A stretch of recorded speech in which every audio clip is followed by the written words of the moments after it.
NATO's been meeting, concerned about the Russian-backed escalation. It is also unsettled by several incursions by Russian planes into Turkish airspace. NATO now says it's beefing up its security forces. CCTV's Jack Barton has that part of the story. NATO has warned of a troubling escalation in Russian military activities in Syria.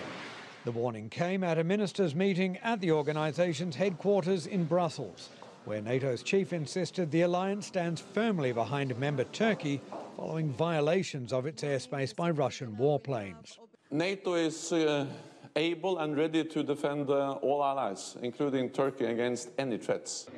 In order to better defend allies, NATO also gave the green light for the upgrading of its Special Response Force, which could soon be able to strike anywhere within 48 hours. We now have everything in place to make the response force stronger, faster and more capable.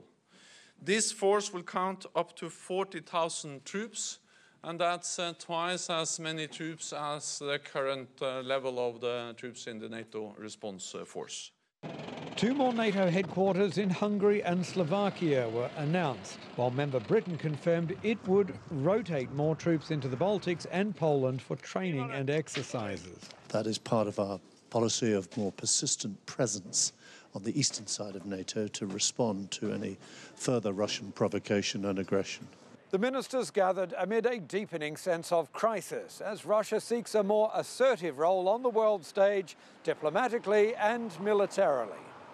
Moscow has denied NATO's allegations that it has mainly struck moderate opponents of the Assad government, insisting the Islamic State group remains its main target.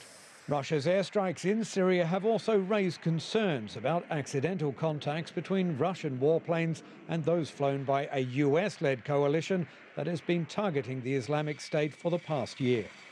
Jack Barton, CCTV, Brussels.